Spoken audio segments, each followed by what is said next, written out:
Dr. Mark Jangizi here through Science Moment. We are excited, Dr. Tim Barber and I are excited that our book, Expressly Human, Decoding the Language of Emotion, is finally has been delivered to us, our first copy. And this is, I'm describing to a lot of the folks that began to know about me when I've been putting up a lot of fuss since March of 2020 about the authoritarian, irrational actions that took hold. And, my research has shifted into understanding these kinds of mass hysterias and how free expression underlies, freedom in society, and how these things are actually related to one another. And this actually comes up as part of the story here, but it's not, and as well as masks, because this is about emotional expression. But this was something that Tim Barber and I began more than a decade ago. This is it has lots to say about face masks, because it is the full story, the grand unifying theory about what our emotional expressions are for, what they mean, how they work as a language that social animals like us used for millions of years before we ever had spoken language. And it's how social animals to this day, and have always, actually communicated with one another.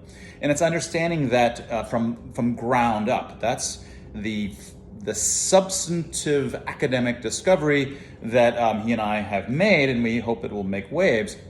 And it's the kind of thing that we could only do outside of academia. I left academia and started a research institute with Tim 12 years ago. And also we have a company that sells technology, certain kinds of optical technology.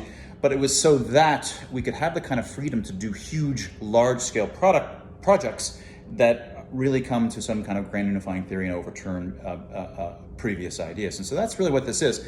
But also, in part, unbeknownst to us, it turns out that the world, in some sense, was overthrown and began to no longer appreciate that social communication, which is emotional expressions, which is what undergirds it, is crucial to how society works. It's crucial at the facial expression level. It's crucial at the color on the emotions level. So masks cover these over. It's crucial to not have social distancing. It's crucial to have people not locked down. People need to actually interact with the full range of signals that humans evolved to have, because these are not just willy-nilly things.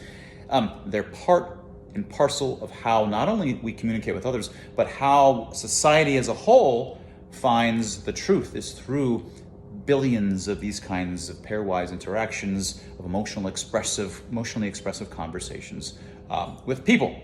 So what I'm going to do is I'm going to just show you a few of the pretty parts of the book, because we're still excited. It's still fresh and has that new book smell. And so let me just show you a few of the parts. Let me walk over and show you here. And so here's the book. We've got some nice blurbs. This is from Ben Goertzel. He's a well-known AI pioneer.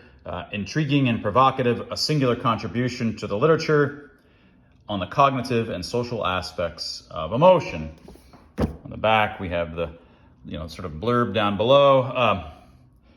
This work on emotional expression points the way to a more systematic and scientific understanding of the human mind. And this is Nick Casamatis.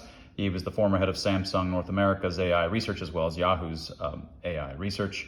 And we have psychiatrist and a Team Reality member, Michael Mance, an insightful journey into the primal language that drives human interactions, our emotional expressions.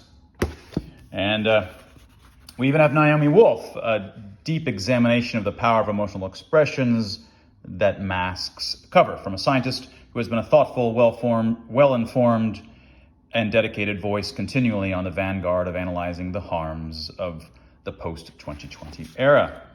One of the things I like about the book, and that I really wanted it to be in here, is that I wanted it to be like, this is designed for, everybody, your grandma and your grandpa, but it's also has some features of it that make it a little bit like a textbook in that kind of way. I don't know if you recall, but when you would have a chemistry textbook and it would show you the periodic table. So the idea is, in the very back cover, we have sort of the periodic table of emotional expressions that summarizes the space, meanings, and in some sense, it really summarizes it all in one table. And at some point, I'll do a science moment just on what that means.